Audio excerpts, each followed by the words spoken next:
So you want to paint your AR-15 rifle, but you're not sure about how to do it. What colors, what patterns you want to use, what type of paint you want to use. So I'm going to go over how I did mine, and maybe that'll give you a little bit of a, idea or inspiration to do yours if you choose so.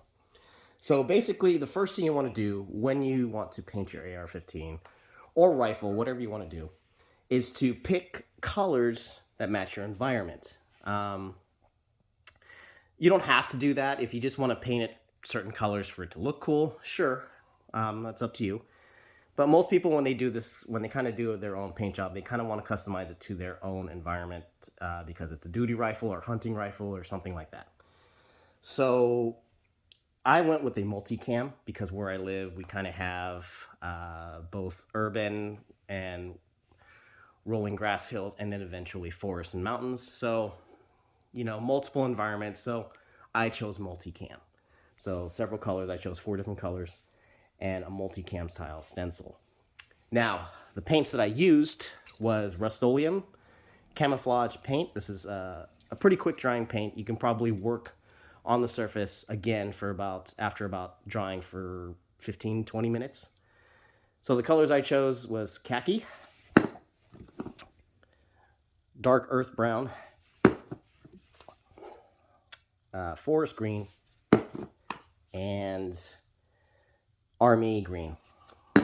This is a stencil that I use. These are just stencils you can buy off Amazon. Just look up camouflage stencils and you'll probably find stuff like this. They come in all different types of patterns, but yeah. And this is the rifle that I did. This is a 12.5-inch BCM Kino dissipator build that I did. It's kind of a retro AR-15. It's got a 4-inch muzzle device, so it puts me at the 16-inch, so I don't have to SBR this thing. It's pin and welded, and yeah, so this is kind of my shit hits the fan, society collapse rifle. Pretty simple build, nothing too extravagant. But as far as the paint job goes, this is how I did it, and it's relatively easy. So the first thing that I did was I sprayed a base coat of the khaki.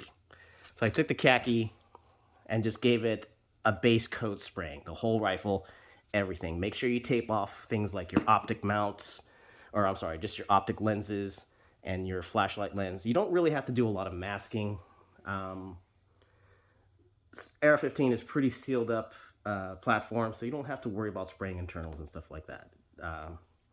So I just masked off the lens to my optic and the lens to my flashlight, and that was it. So you did a light base coat first, and then after that dried, you do both sides. After that dried, I then took the stencil, like this, and just laid the stencil on the rifle.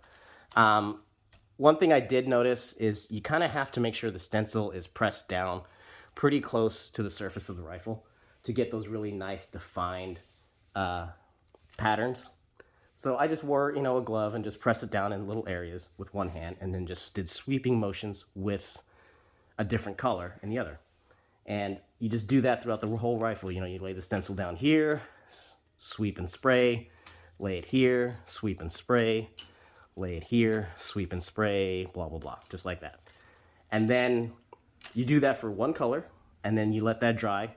You pick up another color, take the stencil, rotate it, lay it down. So now the pattern's alternating. Same thing. Rinse and repeat for every color. Rotate the stencil or use a different part. Don't use the same orientation each time. And you kind of get what looks like this.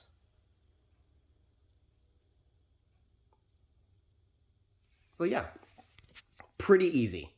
And the good thing about rattle can is that if you don't like how it looks in a certain area or the whole thing, you just spray your base coat over it again, let it dry, try it again. So the key thing when you're actually doing a rattle can spray paint job on anything really is to not concentrate your spray in one area for too long. Sweeping motions and keep it far enough away that it's not spraying heavy. You want a light dusting coat each time, and you just build up those light dusting coats as you go. And so you're not just spraying really close and doing this. No, you're far away, sweeping motions. And yeah, and that's pretty much it. You really can't mess it up. So if you're kind of on the fence and you're kind of scared about doing it because you don't want to mess it up, it's really hard to mess it up. You kind of have to try to mess it up. But yeah, it definitely came out pretty good. So let's take a look. You know, this is the other side. You know, and yeah, it came out really well. Really happy with it.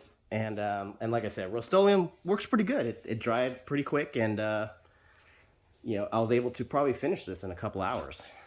Didn't take that long at all. So just have a game plan, have your stencil laid out, have the colors you pick, and just go for it. And you'd be surprised. It might actually turn out pretty cool. And that's mine. Let me know what you think.